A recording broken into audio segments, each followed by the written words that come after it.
अजपा जाप 4 वर्ष तक सावधानी से कर लिया जाए तो मुझे इसका जो अनुभव हुआ है परम दयालु नारायण की कृपा से कि उसे 4 वर्ष में भगवत साक्षात्कार हो जाए।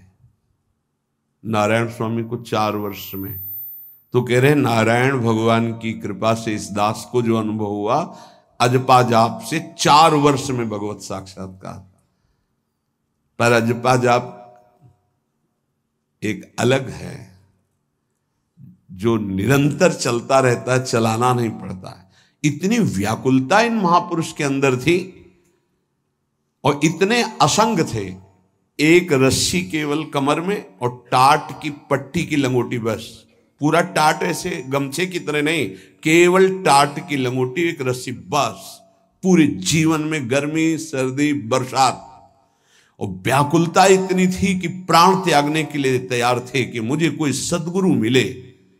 जब देखा कि उनके अनुकूल भाव नहीं बैठ रहा है तो हिमालय में पहाड़ी पे चढ़ के गिरने ही वाले थे अपने शरीर को नष्ट करने। कितनी बड़ी मुमुक्षुता।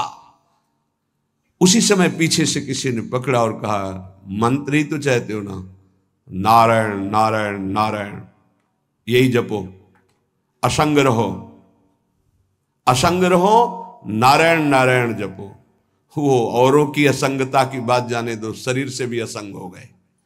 वो कह रहे कि 4 वर्ष में अजपा जाप से मेरे स्वामी नारायण की कृपा से इस गुलाम को भगवत साक्षात्कार हुआ। पहला जो दर्शन हुआ, इससे पता चलता है फिर आगे दर्शन होते रहे। पीछे छम छम की आवाज आई। अचानक वो इतना आकर्षण था कि मैं मुड़ा, देखा वो विमान की छोटी छोटी घंटियां बज रही थी। 4 पार्षद जो भगवान नारायण के आसपास थे और बीच में भगवान नारायण विराजमान थे। विमान नीचे उतरा, जो ही हमने देखा साष्टांग दंडवत किया, निहाल हो गए। मेरे स्वामी नारायण, जो नाम जप करोगे भगवान वही रूप का अनुभव कराएंगे। उन्होंने कहा, अब तुम्हारा जीवन कर्तव्य पूर्ण हो गया, अब तुम्हारे लिए कोई कर्तव्य नहीं। बद्रिकाश्रम चले जाओ और वहां बस मेरा भजन करते रहो, तुम्हारा काम पूरा हो चुका है।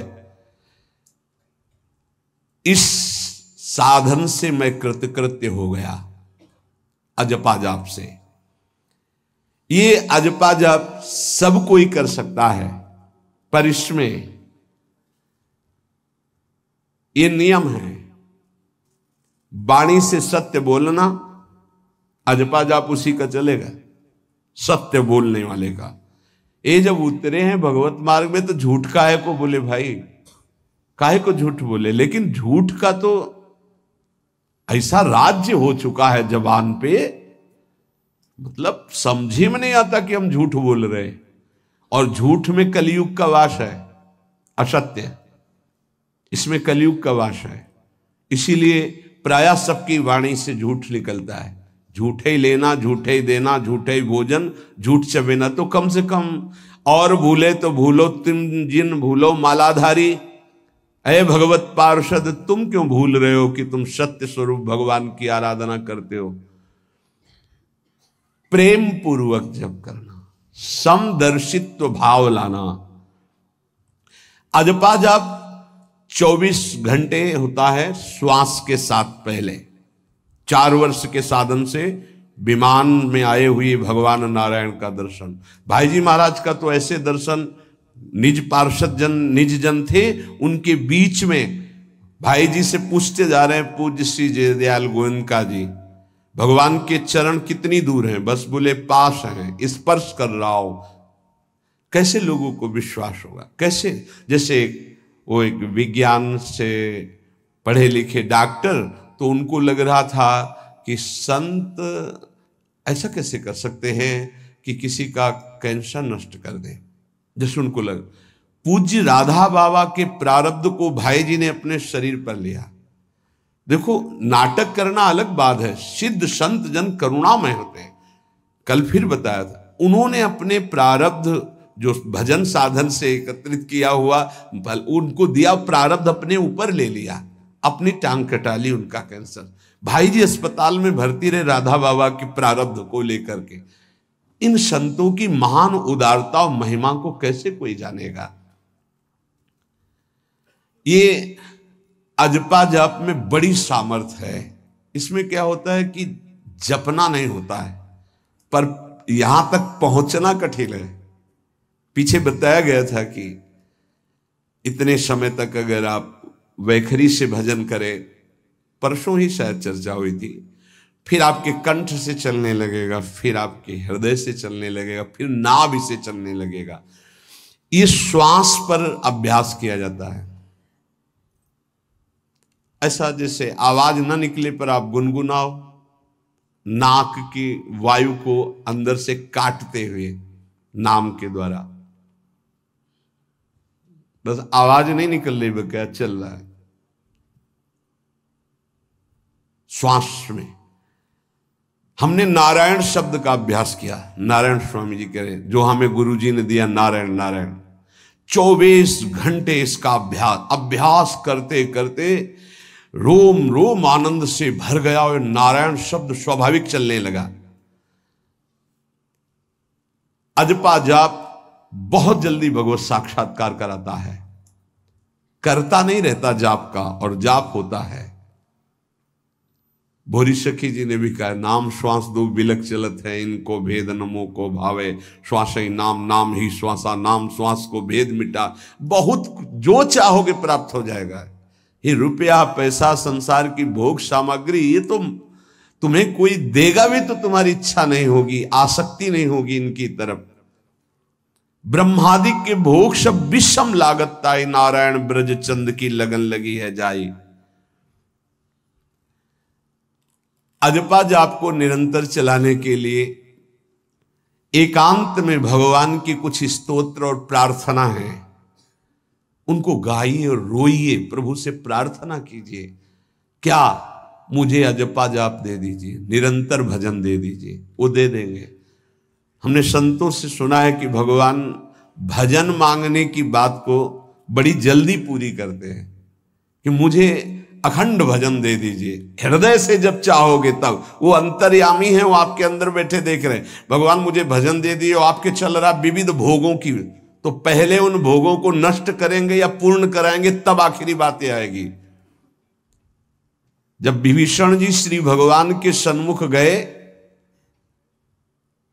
तो भगवान ने सबसे पहली बात पूर्ण की, जो लंका में चलते समय भाव आया था, कि भगवान के चरणों का आश्रय लेकर उनके बाहुबल से इस रावण का विनाश करके जिस सिंहासन पर बैठकर इसने लात मारी, यहीं बैठूंगा आके। पहला काम किया, समुद्र का जल मंगाकर लंकाधिपति पद पर अभिषिक्त कर दिया। और लंकेश कह के उन्होंने कहा कि प्रभु उर्कछु प्रथम वासना रही, प्रभुपद प्रीति सरित सो वही। प्रभु आपके चरणों के दर्शन से कोई कामना नहीं। तो भगवान कहते नहीं, पहले कामना की थी उसकी पूर्ति ले। हम भगवान से भजन मांगेंगे, साथ में नाना प्रकार की वासनाएं हैं, तो इसीलिए जब बहुकाल करी सत्संगा, सत्संग सुनते सुनते ये दिमाग में बैठ जाता है कि भोग वासनाएं कामनाएं ये हमें फंसाने वाली हैं, हमें नहीं चाहिए। जब आपके अंदर से उदासीनता आएगी, तब भजन की मांग पूरी हो जाएगी। कभी कभी भगवान का गुणानुवाद करके एकांत में रोया करे साधक। कभी रोना आता है अपने इंद्रिय और मन के विलास की पूर्ति ना होने पर। इतने मोटे मोटे आंसू गिरते, तब लगता है कितने कीमती आंसू कितने घटिया जगह में गिरा रहे हो। अरे इन्हीं से प्रभु को खरीद लेते हैं। अगर उनके लिए रो देते तो इतने करुणामय है वो कि आपको आभास होने लगता।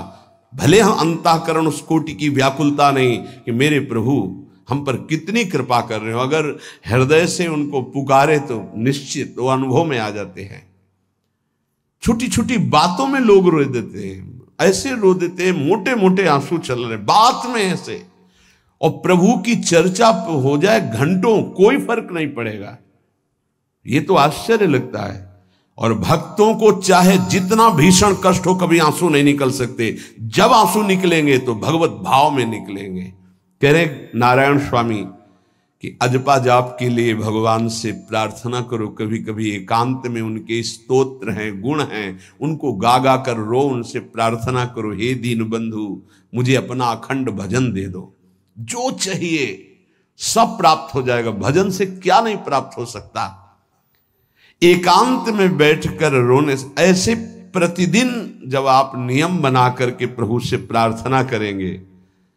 मीराबाई जी ऐसा ही करती थी, रात्रि में गिरधर से बात करती थी, प्रार्थना करती थी।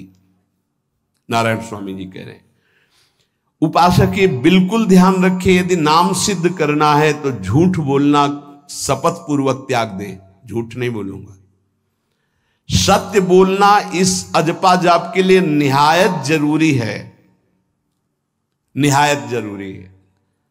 प्रार्थना है, काहे को मलिन करे जिह्वा। जब हम भगवत मार्ग में चल रहे तो ये याद भूल जाती है हमें कि हमें सत्य ही भाषण करना है, असत्य नहीं बोलना। ये हमें भूल जाते हैं। क्यों भूल जाते हैं? क्योंकि माया का ऐसा प्रभाव। अगर हम भजन के प्रेमी हैं, भजन बढ़ाना चाहते हैं, तो हम झूठ क्यों बोले? सारे जगत में जो भी तुम्हारे सामने आवे, दृष्टि से उसको जरूर देखकर एक बार प्रणाम करो। मेरे प्रभु इस जीव जंतु के रूप में, जड़ के रूप में, चैतन्य के रूप में। इससे तुम्हारे हृदय में पवित्रता बढ़ेगी, अजपा जाप चलने में सहायक होगा। सत्य बोलना, भगवान से एकांत में रोकर प्रार्थना करना, सबके प्रति भगवत भाव रखकर प्रणाम करना, जिससे तुम्हारा कहीं दोष दर्शन नहीं होगा। किसी के मन को दुखाने वाली कभी बात न कहे, किसी को दुर्वचन न कहे, किसी का वैर भाव अपने हृदय में स्वीकार न करे। ये साधन मैंने स्वयं किया है नारायण की कृपा से। इस दास को वेदांत का भी पूरा ज्ञान है और भक्ति मार्ग का भी। दोनों का आखिरी भाव समदर्शिता है, चाहे भक्ति से चाहे ज्ञान से। सब में ब्रह्म देखना, सब में वासुदेव देखना, सब में इष्ट देखना। भक्ति विषय में भजन और ज्ञान विषय में नारायण, ये दोनों बात भक्त में होनी चाहिए। भक्ति का प्रथम और अंतिम विश्राम भजन, हर समय भजन चलना, और आंतरिक ज्ञान का विषय सब में हमारे इष्ट देव। ये दो बातें जरूर होनी चाहिए परिपक्व भजनानंदी होने के लिए। अगर भगवान की प्राप्ति करनी है तो ये दो बातें बड़ी जोर की है। भजन निरंतर, और जिसके भी सानिध्य में आए उसमें भगवत भाव करना। मेरे नारायण ने मुझसे कहा, वो फरमाया कि उनके पीछे पीछे मैं चलता हूं जो मेरे ऐसे भजन करने वाले भक्त होते हैं। और श्री कृष्ण चंद्र जी ने दयालुता में भागवत में कहा, अनुब्रजाम में हम नित्यम पूयत्यंगुरेण भी। मुझे बहुत रोना आता है बात सुन करके कि दास की चरण रज के लिए स्वामी पीछे पीछे डोलता है। किस भक्त के पीछे? जो दो बातें यहां कही, जो निरंतर नाम जप करता है और सब में भगवत भाव रखता है। तो भगवान नारायण ने नारायण स्वामी से कहा कि मैं उसके पीछे पीछे डोलता हूं कि उसकी चरण रज मेरे ऊपर पड़ जाए। और भगवान श्री कृष्ण चंद्र जी ने कहा, निरपेक्षम मुनिम शांतम निर्वैरम सम दर्शनम। निरपेक्ष, जो किसी की अपेक्षा नहीं रखते, किसी से कोई संबंध नहीं, स्वार्थ का। मुनिम, जो निरंतर मंत्र का, नाम का मनन करते रहते हैं। शांतम, हर द्वंद्व की प्रहार स्थिति में वो शांत रहते, विचलित नहीं होते। निर्वैरम, कोई उनसे वैर करे तो भी वो उससे वैर नहीं करते। और समदर्शी, सब में अपने इष्ट को देखते। ऐसे संतों के पीछे में, भगवान कहते, उनकी चरण रज लेने के लिए हर समय पीछे पीछे रहता हूं।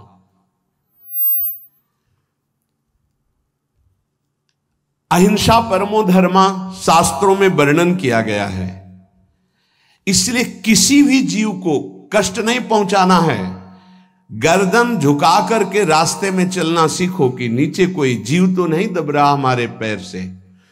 शरीर को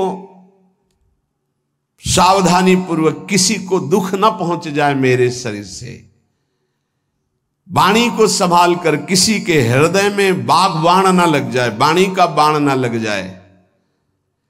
बाहर का प्रहार तो सहा जाता है, लेकिन जब हृदय में शब्द चुभता है वचनों का, ये बाण खरकता रहता है।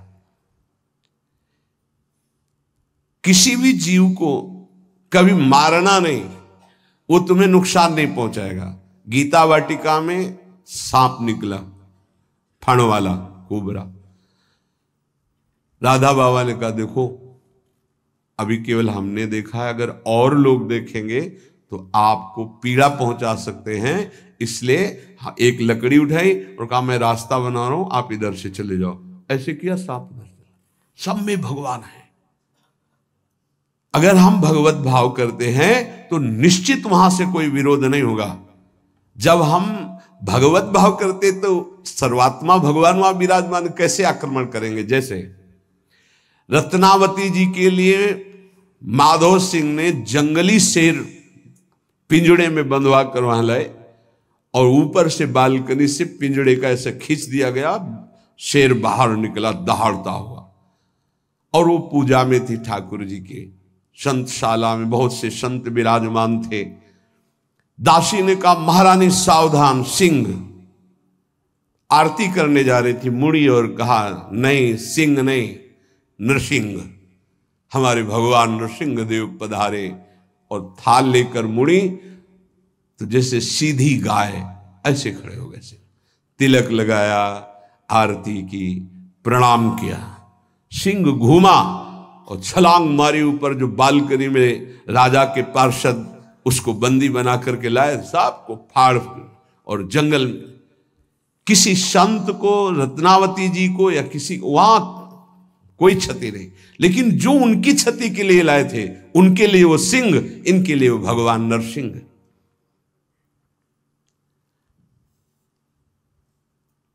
यथा योग्य दूसरे की सहायता करना, ये अपने भजन को बढ़ाने के लिए अत्यंत आवश्यक है। नारायण स्वामी जी कहते हैं साधु क्या सहायता करेगा। मान लो जो अकिंचन है वो क्या सहायता करेगा। तो विद्या दान सबसे बड़ा दान है। तुमने जो शास्त्रों में स्वाध्याय किया है, जो अनुभव किया है, वो दूसरों को दो। जो अधिकारी है, जो दैन्य है, जो सुनना चाहता है, उसे जरूर सुनाना चाहिए। जो विद्या का दान करता है, भगवान का भजन बहुत सहजता से होने लगता है। दूसरे को भजन में लगाने की बात, इसीलिए जैसे आप गृहस्थ में हैं तो आप अपने परिवार के छोटे बच्चे बड़े सब 5 मिनट आप राधा राधा कहिए, आप 10 मिनट भजन कीजिए, आप स्वयं कीर्तन कीजिए, पूरे परिवार को सुनने को मिले, बहुत लाभ मिलता है। सब अगर नगर कीर्तन करें तो लाखों लोगों के पाप नष्ट हो जाए, आपको बहुत जल्दी भगवत प्राप्ति हो जाए। ये साधन होते थे। अब क्या हो गया कि इतनी भजन के प्रति लघु बुद्धि हो गई कि शर्म लगेगी कि हम पूरे गांव में कैसे कीर्तन करें। जो शर्म लगने वाली बातें, उनमें शर्म नहीं, नाम जप में शर्म लगेगी कि हम 10 लोग मिलकर नगर कीर्तन करें। पहले ऐसा था, प्रातः 4 बजे गांव के 10-20 लोग बड़े बूढ़े मंजीरा लेकर, ढोलक लेकर के आसपास गांव में फेरी देते थे, जिसे प्रभात फेरी कहते थे, और वो नाम कीर्तन करते हुए कितनी सुंदर प्रथाएं थी। शाम के समय रामायण या भागवत की कथाएं, कोई जो पढ़ा लिखा है वो सुना रहा है, 10, 20, 50 ऐसे आसपास के घरों के लोग बैठकर भगवान की चर्चा सुन रहे हैं। ये जरूर करना चाहिए, जो भजन के लिए बहुत उत्साह बढ़ता है। ध्यान करते समय, भजन करते समय मन तुम्हें घुमा घुमा कर माया में फंसाएगा। नारायण स्वामी का अनुभव, तुम्हें उसको घुमा घुमा के भजन में लाना है, ये युद्ध करना है। मन ने जो मांगा वही हम देने के लिए तैयार हो जाते हैं। ध्रुवदास जी कहते हैं, मन अब तक तूने जो कहा मैंने किया, मैं जो कहता हूं तुम्हें करना पड़ेगा। थोड़ा तो हिम्मत लाओ मन से लड़ने के लिए, और किसी से लड़ने की जरूरत नहीं। मन को जीत गए तो सच्चे गुरु बन जाओगे। मन को जिसने चेला बना लिया वही सच्चा गुरु। नहीं, मन के सब चेला हैं, कोई बिरला ऐसा है जो मन को अपने शिष्य बना ले। बहुत ध्यान दीजिए, लाखों बार प्रश्न आते हैं ये। मन जब तुम भजन में बैठोगे तो घुमा घुमा कर माया में मारेगा, आपको वहीं गिराएगा। तुमको ये करना है कि उसे घुमा घुमा कर नाम में लाना है। चल राधा राधा राधा, तेरी एक बात नहीं सुनेंगे। इस साधन के करने से मन की शक्ति जो विषय भोगों में फंसाने वाली है वो कम हो जाती है। ध्यान दीजिए, बड़े अनुभवी महात्मा है नारायण स्वामी। बार बार जब आप अपने मन को संसार की तरफ जाते हुए से घसीट कर नाम में लाएंगे तो वो कमजोर पड़ जाएगा और वो तुम्हारे अधीन होने लगेगा। मन जिसने अधीन कर लिया वो साक्षात भगवत स्वरूप हो जाता है। मन मारिया तन बस में की ना, हुआ भरम सब दूर। बाहर से कछ दिखत नाही, अंदर चमके नूर। आपो त्याग जगत में बैठे, नहीं किसी से काम। उनमें तू कछु अंतर नाही, संत कहो चाहे राम। वो भगवान का स्वरूप हो जाते हैं। मन की प्रत्येक स्फुरणा पर ध्यान रहे, वो तुम्हें संसार की तरफ घुमा घुमा कर मारेगा, तुम्हें घुमा के नाम में लाना है। ये साधन तुम्हें अजपा जाप में स्थित करेगा। मन रूपी दर्पण को साफ करना है। जो जो वासना आवे उस वासना को नहीं भोगना है। इससे मन रूपी दर्पण साफ हो जाएगा। जैसे जैसे तुम वासनाओं को भोगते हो वैसे वैसे मन के ऊपर परत चढ़ती चली जाती है मल की, और जैसे जैसे तुम वासनाओं को नहीं भोगते हो तो मन निर्वासनिक होता जाता है। भोगने से सुख नहीं मिलेगा, ना भोगने से सुख मिलेगा। भोगने से शांति नहीं मिलेगी, ना भोगने से शांति मिलेगी। त्यागात् शांतिरंतरम। अब बहुत बुरा बैठ गया है ये हमारे हृदय में कि हमारे मन में जो आए वो भोग मिल जाए, हम सुखी। बड़ी कृपा। बोले जब से भजन शुरू किया बड़ा चमत्कार, जो चाहते हो जाता है। दुर्भाग्य, ये कोई सौभाग्य है? जो मन चाहे वो पूर्ण हो जाए सौभाग्य नहीं है। फिर वो तुमको अधीन करके जो तुम नहीं चाहोगे वो भी करवा लेगा।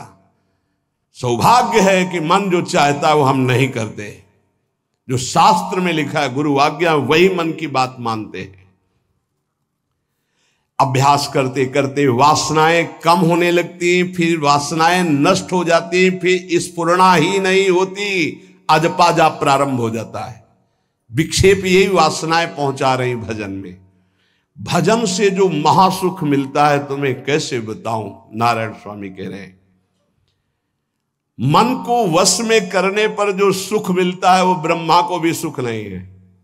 अब आप सोच लीजिए, मन के अधीन होने पर दुर्गति तो सब देख रहे हैं, लेकिन मन को वश में करने पर जो सुख है वो परमेष्ठी पद ब्रह्मा में भी नहीं है। इसीलिए भक्त कहता है न पारमेष्ठ्यम न महेंद्र धिष्णम, नहीं चाहिए देवराज इंद्र का पद या ब्रह्मा का पद। ऐसा सुख स्वयं मिल गया क्योंकि मन अधीन हो गया। इसलिए इस दास ने स्वामी नारायण की कृपा से इस मन को अधीन किया।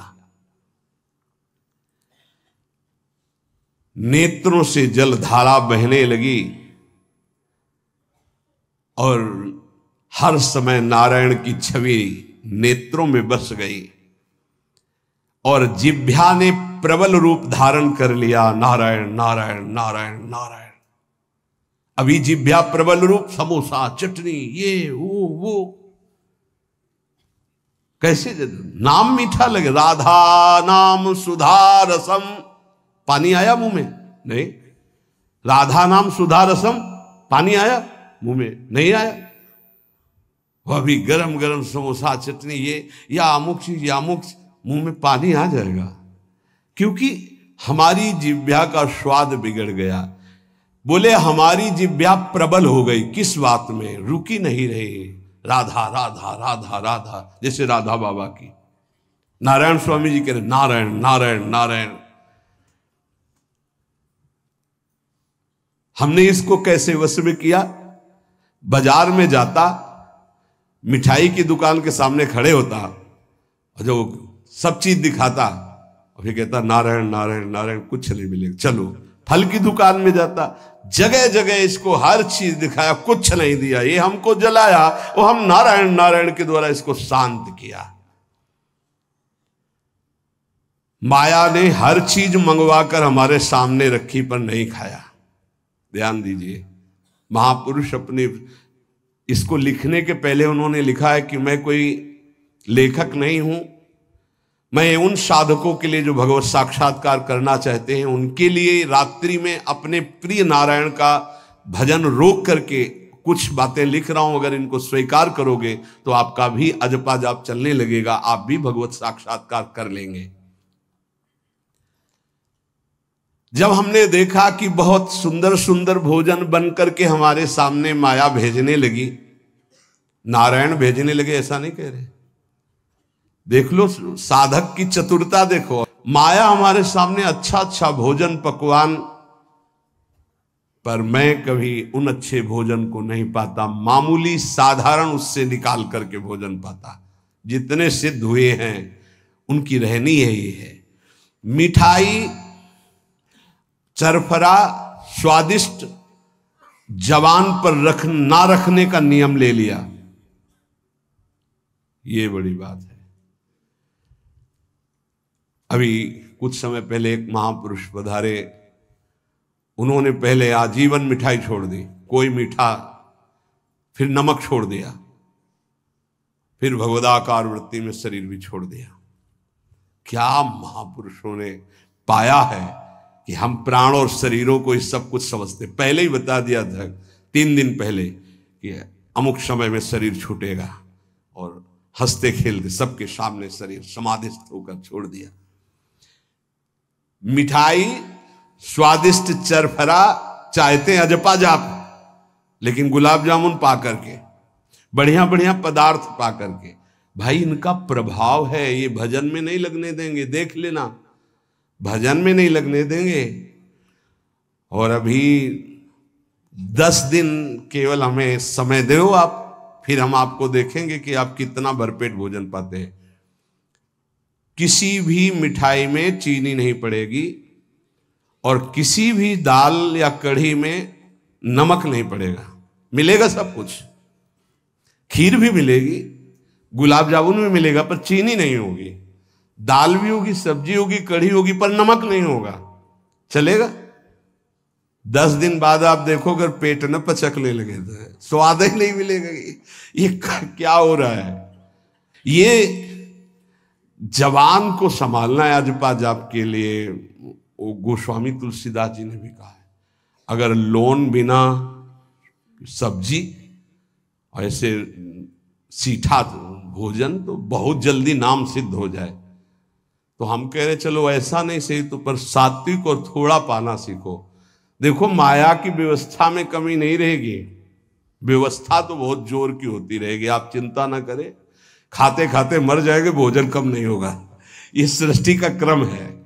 आप अपने अगर जिह्वा को आपने विविध प्रकार का स्वाद दिया तो इस दास ने जो अनुभव किया कि नाम जप नहीं चल पाएगा निरंतर।